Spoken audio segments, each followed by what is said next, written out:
Hello everyone, welcome to my channel. My name is Xony, and today we're going to have some more stories from Reddit. But before we start, it would be so much appreciated if you would subscribe to my channel, like the video if you enjoy it, and maybe leave a comment down below. These simple clicks would mean a lot to the future of this channel and really reward the effort that I put in every day. And now without further, let's go. Now let's get into today's stories to find out what happened. When you marry your spouse, you have to recite vows such as in sickness and health, for better or worse, and most importantly, till death do you part. I, male 45, took those vows seriously when I married my first wife 15 years ago. The two of us married after dating for about 4 years and living together for 2. It seemed like we were a great fit for one another. Similar goals, interests, values, and everything like that. It was around 3 years and when I started noticing little things. She wasn't distant or anything and still accepted my touch, but she was sneaky. My ex never wanted me to see her phone, not that I had a reason to at the time, but making it so obvious drew attention to it. This probably ended up being her downfall. The thing that made me realize something was going on was when her phone rang while we were watching a movie one night. She bolted to the bathroom and started talking in hushed voices. I confronted her when she came back, because that was just too strange for me not to bring up. Again, more denial that nothing was going on. It was her friend who really needed to talk to her. I remember hearing a male voice before she rushed off to the bathroom, so I confronted her about that fact. It's a guy friend who was her excuse. As far as I knew, my wife didn't have any male friends. I wouldn't have a problem with it, but the fact that she didn't say anything was concerning. So I did the only thing I could think of. I grabbed her phone from her when she was texting on it constantly one day. She shouted at me, but I got the evidence I needed. I saw text back and forth with this guy named John. They were of a romantic and sexual nature, which just confirmed for me that my wife had been cheating on me. I asked how long this had been going on. She said a few months. It wasn't something she was looking for, but it just happened. The thought never crossed my mind that she would ever step outside our marriage.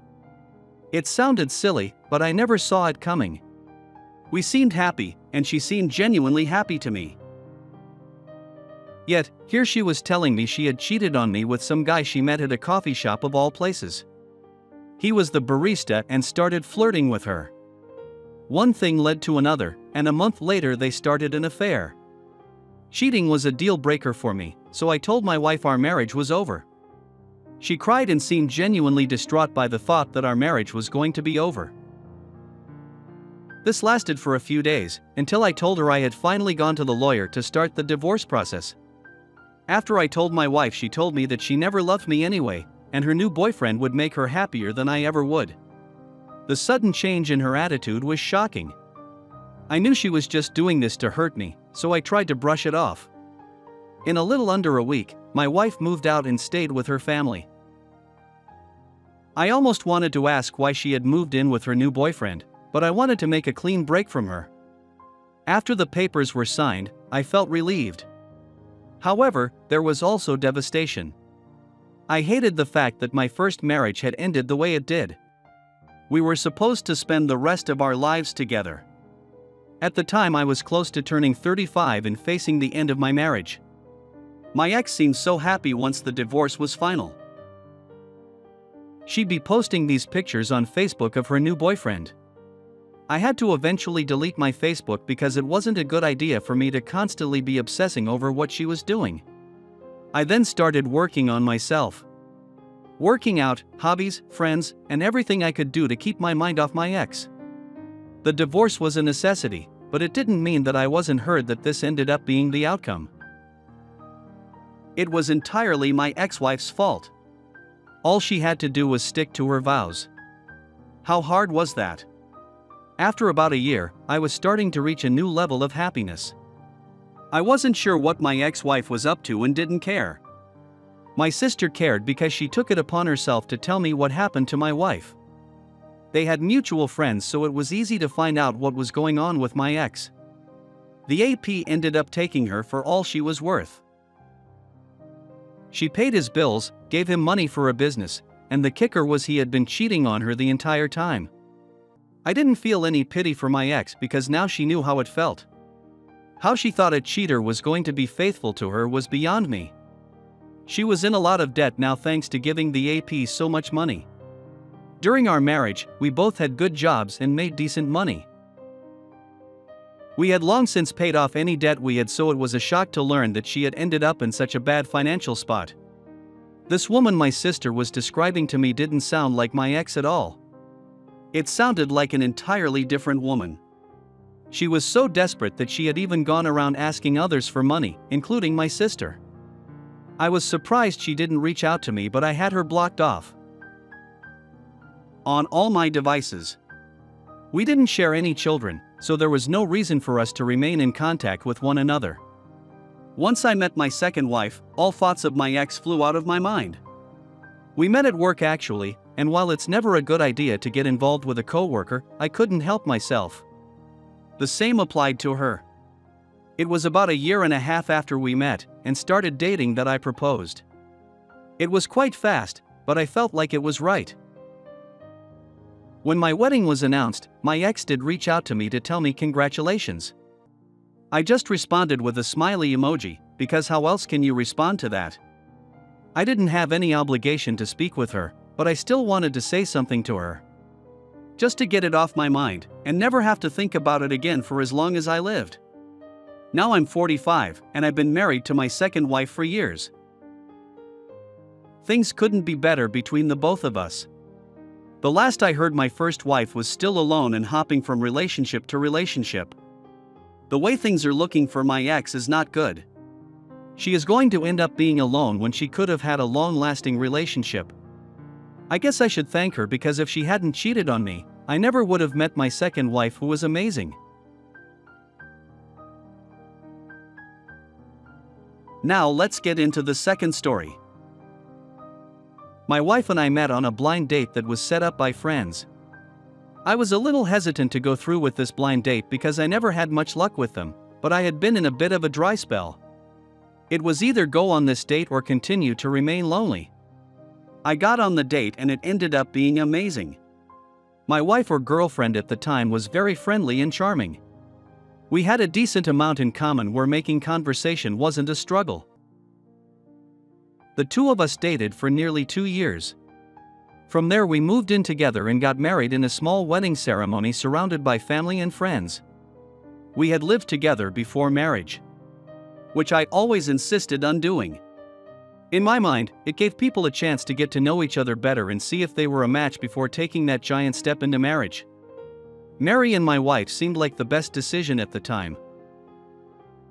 The two of us moved into a better apartment, continued to succeed in our jobs, and even got a pet dog. She was the one who wanted the dog, yet I ended up being the one who took care of it most of the time.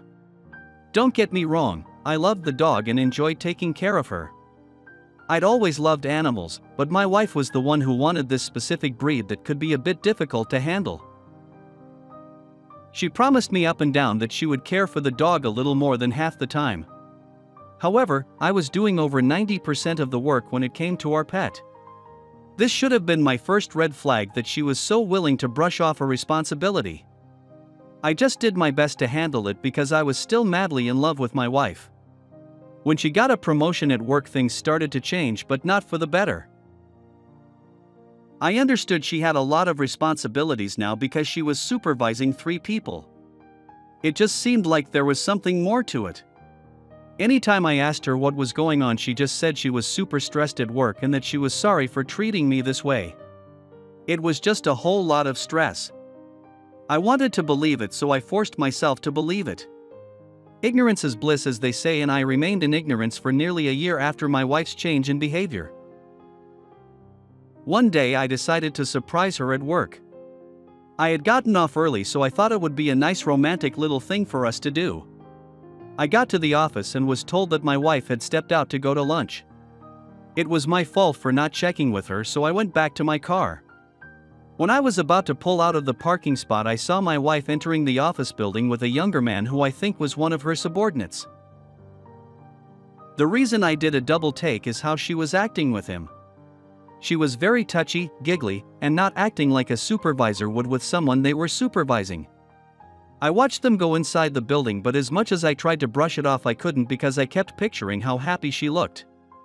My wife never looked at me like that anymore. It pained me to say this, but it was the truth.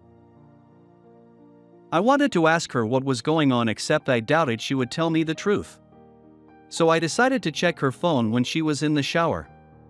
The phone is always the place where you'll find what you need. Her texts were full of evidence of an affair with her subordinate. I sent copies of all the texts to myself in a surge of impulsivity. I wanted a chance to be able to use them.